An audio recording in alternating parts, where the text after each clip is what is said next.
চলতেছিল, আমার বাসার সামনে 5টা বাচ্চা মারা গেছে। ও মানে আমাকে এসে বলতো যে আপু তোমার বিড়ালটা দাও আমাকে, একটু কোলে দাও আপু, একটু কোলে দাও। ওই বাচ্চাগুলো এখন নাই। কালকে আমরা হচ্ছে বিএনসিসি ক্যাডেট, সো আমাদের ফলিনটা ওই বাচ্চাদের বিল্ডিং এর সাইডে। সো আমরা রেডি হচ্ছিলাম ফলিনে যাওয়ার জন্য, তারপর হুট করে একটা শব্দ হয়েছে, আমরা জানালার কাছে গিয়েছি। তারপর জানালার কাছ থেকে দেখতে পারতেছি যে বিমানটা বাচ্চাদের বিল্ডিং এর উপর পড়ছে, বাচ্চারা আগুনের ভিতর দিয়ে দৌড়াইতেছে। আমার বাসার সামনে 5টা বাচ্চা মারা গেছে। তারপর আমরা যারা ক্যাডেট ছিলাম তারা ওইখানে সবার আগে পৌঁছাইছি।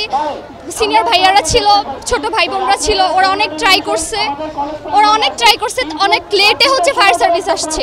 আর্মিরা অনেক ট্রাই করছে, আমরাই আগে ছিলাম সবার ফার্স্টে। বাচ্চারা আগুনে জ্বলতেছিল, আমার বাসার সামনে 5টা বাচ্চা মারা গেছে। ও মানে আমাকে এসে বলতো যে আপু তোমার বিড়ালটা দাও আমাকে, একটু কোলে দাও আপু, একটু কোলে দাও। ওই বাচ্চাগুলো এখন নাই।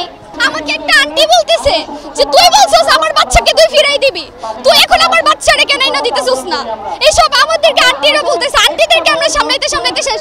এখানে কিছু সাধারণ পাবলিক আছে, ওরা হচ্ছে এত পরিমাণ জঘন্য ভিডিও নিয়ে ব্যস্ত, মানুষ মরতেছে ওরা ভিডিও নিয়ে ব্যস্ত। এইসব ওরা মানুষটা আমি কলঙ্ক, ওরাদের মধ্যে কোনো বিবেক মতো কিচ্ছু নেই।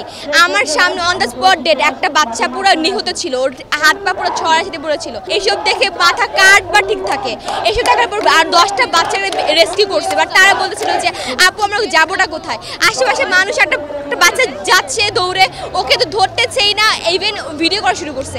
এমন নিকৃষ্ট মানুষ আমি জীবনে কখনো দেখিনি। সরকারকে জবাব দিতেই হবে যে আরও লাশ কোথায় গিয়েছে।